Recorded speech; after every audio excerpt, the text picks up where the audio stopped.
My 18 male, dad's 36, high school girlfriend, Melanie, 36, had me when they were 18.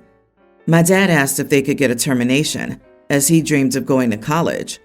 Melanie was Baptist, so she said no.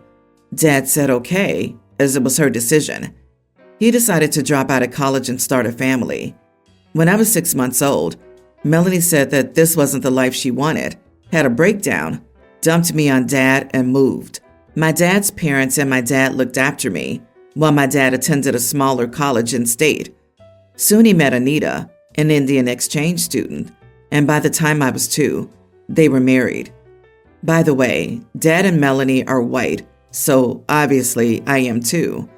We moved to our current state when they graduated, and Dad and Anita did PhDs. They're both profs in my state's Ivy College, and I have a brother, Peter, pre-tween. I put stepmom in quotes, because ever since I could talk, I called Anita mom, and she was always my mom. She loves me, never shows any difference in affection towards me and Peter, and is my best friend. Last year, Melanie got in touch as she moved to my state. She had a husband and 2 kids, Peter's age. She kept inviting me around, asking me to do stuff with her and my siblings, and sometimes I'd say yes, but I didn't care about her, as she never cared till I was 17. Sorry if that sounds rude. She asked if I could call her mom also. I declined. She seemed okay, if a little angry. I did well in school and got a state award and an entire college ride for the next year. The ceremony was last week. I got 3 free tickets. Anyone else who wanted to come had to pay $25 each. I gave the tickets to Dad, Anita, and Peter. Melanie was offended and asked why I couldn't give her one and have my parents pay for Peter. I said no, so she paid for her, her kids, and her husband to come. In my speech, I thanked my parents for helping me with schoolwork and joked that I picked a college far away as they taught in ours. Afterward, an official asked which were my parents to congratulate them, assuming it was Dad and Melanie. Fair, since I'm white. I said no, that Dad and Anita were my parents, so he congratulated them. Melanie started crying after the event, telling me how insulting it was for me to say Anita was my parent and how it looked awful to keep saying that this Indian lady was my mom, even though everyone knows that's not true. Dad whisked us off, but Melanie's been posting on Facebook about brainwashed children of divorce and elitist looking down on people who didn't go to college. Was I horrible? I know it seems rude to say Anita's my parent and ignore Melanie. Still, in that context, in all context, I wanted Anita to get the credit because she was the college professor and she helped me with school, even more than Dad, as she did the humanities, where I struggled. Also, Melanie and my dad were never married. Is this normal? Must I call her mom too? Just because we're the same race, so people don't look at us weirdly? Have I embarrassed her in public? Edit. I mean, the main reason I don't like Melanie is because the first few times we agreed to do stuff with her, she let her kids call Peter Apu from The Simpsons and did not scold them for it, which I noticed because I was the one watching the kids. She called it childhood teasing and said that they learned it from school. Not the idiot. Anita is your mother. Good on you for having her back on this. You sound like a fantastic son. Melanie wants to show off her son, who she's ignored all his life, now that he's getting all the gold medals, because why on earth else would she have brought her entire family to your award ceremony, even though you had only met them a year ago? Girl didn't get the Facebook kudos, so now she's gunning for sympathy likes. It's very rich of this woman to call you a brainwashed child of divorce when she's happily letting OP's pre-tween brother get abused because, checks notes, the boy's mother married her old high school fling? She's a deadbeat parent, plus she's not divorced, so she's also a liar. They were never married. I wouldn't be remotely surprised if she never paid a dime of child support. Yeah, that's awful. Your egg donor allowed her offspring to say names to your brother. Best of luck to you, young man. I know your parents are proud. Melanie abandoned you for 17 years. Let her scream into the void online or drop a reaction under her post. You abandoned me when I was 6 months old, moved states, and didn't look back. You never bothered to contact me or cared about me until I was 17. You're not my mother and do not deserve that title. You can decide whether or not she gets the privilege of being in your life.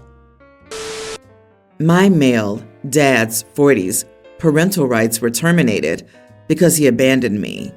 He didn't pay child support and didn't contact me for over a year, telling us that he didn't want me to see him at his worst, alcoholism.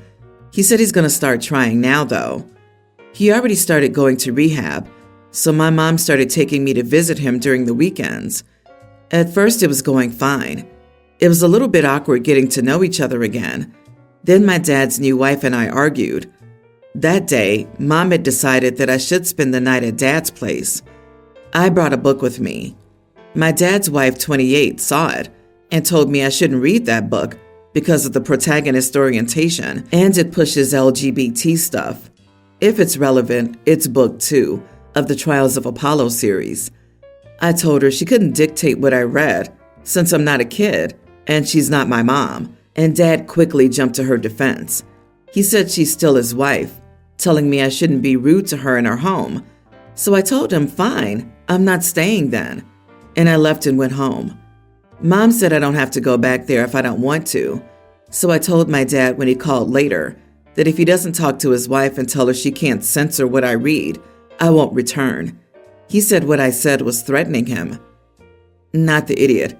He was on thin ice and took a hammer to it for his wife. He's shown where his priorities lie. They aren't in your relationship. The only reason his wife would know the LGBT themes is if she'd read the book or researched it. She technically has no authority to tell you what you should read, but it sounds like he's already made up his mind, and it's her. Just as a side note, I find it weird that a 28-year-old wife would want to be a parental figure to a teen she doesn't know.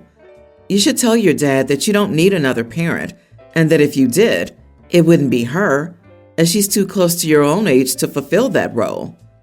He said what I said was threatening him. Come on, that's not a threat. It's a promise. Apparently he's willing to let his wife make his parenting choices, and she's choosing to be the evil stepmother.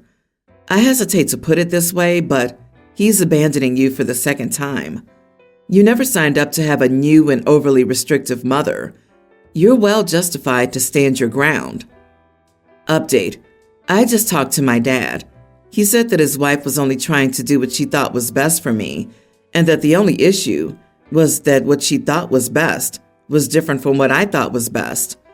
My dad said I should consider that and also humor her by giving up those books, since she would become a new parental figure for me if I kept up the visits.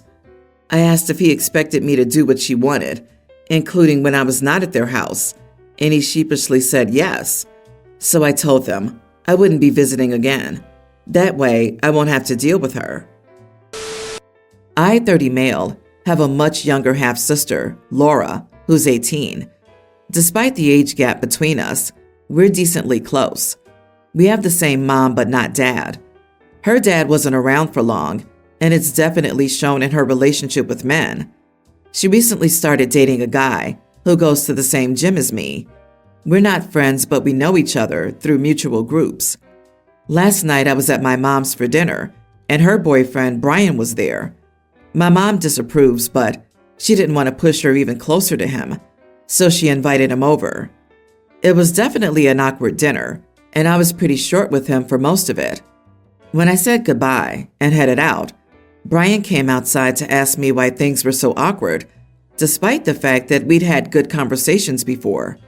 I told him, I thought you were cool, but the fact that you're dating a teenager makes me think you're a creep now, and I don't want to be friends with you.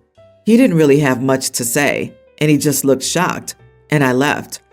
Today, Laura texted me, asking me why I was so rude, telling me how much she likes him and how good of a guy he is. Part of me feels bad because I know she does like him, but I just can't shake the feeling that this guy is a major creep for what he's doing, even if she is technically an adult. Am I the idiot? Was I out of line? Not the idiot. He's a creep. I'm an older fella. I could maybe see dating someone 10 to 12 years younger. Maybe. But I'm in my 50s, and we're still talking about a grown adult long past their developmental years. 32 dating an 18-year-old? No. My daughters are both over 18. There would be some tough conversations if they bring a 32-year-old home for dinner. That's a grown man dating a girl, still figuring out what it is to be a woman in my book. It ain't like you walked up to him unprovoked, poked your finger in his chest and said, "Screw you, I'll kick your butt." He cornered you, asked what the problem was, and you told him the truth. Unless he's a complete moron, he had to have known that any 18-year-old girl's 30-year-old brother would take issue with the relationship. You're right to keep an eye on him. Plus, for Pete's sake, you're her brother. Isn't this what brothers do? Look out for sister? Mine always did. When I was 32, I had no interest in 18-year-olds. They were still babies in my eyes. How intellectually stunted is he to think that his dating an 18-year-old is perfectly normal, and then question, why was it awkward? What do they even have in common? Women his age won't date him for some reason. Thanks for being a good big brother. 2 years ago, I suffered an accident at work and recently reached an agreement with the company. It was a huge amount. For example purposes only, I want to clarify that these are not the real values. I received $100K, and I decided to divide it as follows: $30K for me, $30K for my wife, $25K for emergencies, and $15K for my parents. I'm the main breadwinner at home, and my wife and I split the bills 25-75. Well, my wife wants me to divide the money that I'll give to my parents in half and share it with my in-laws because it's money that would help them too.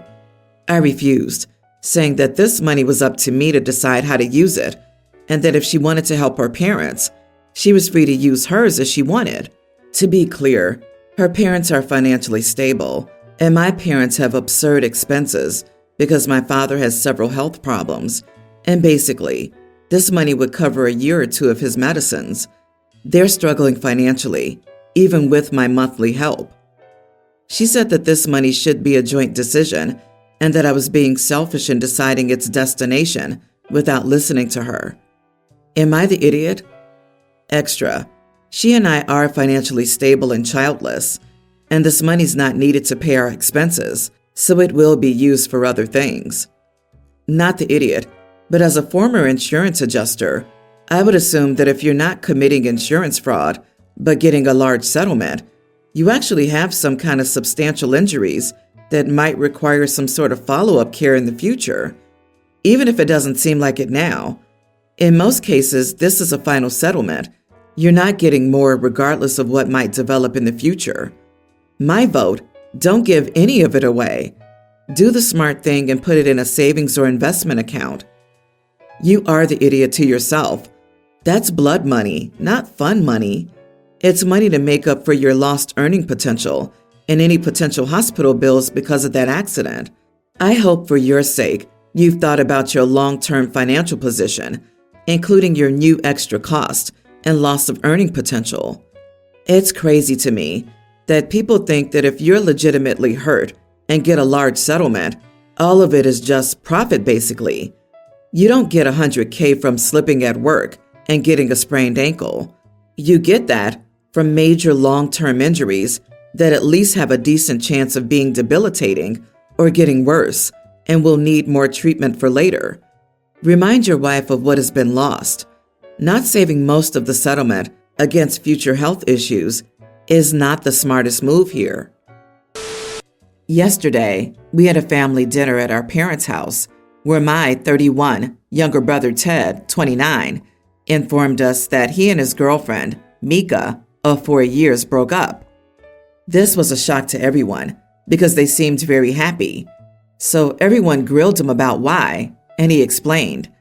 So basically, they broke up because Ted quit his job 6 months ago and wouldn't take more responsibility for household chores. His reason for not contributing more than 50% in chores is that he's still able to contribute his share towards the overall expenses via his investment returns. Mika wanted him to take on more chores as she was working full-time and he was at home all day doing whatever he wanted, but playing video games and hanging out with friends. He explained how he felt that the relationship was pretty balanced. He worked hard to achieve this stage, and he shouldn't be burdened by more work now that he doesn't have to. At first, I was a bit taken aback because I really thought they were endgame after staying together for almost 4 years. Mika and I had an excellent relationship. We got along really well, and our parents also loved her. We talked more, and below is how our conversation went. Me: I think it's stupid of you to let someone like her go because of darn chores. Ted: It's not about chores.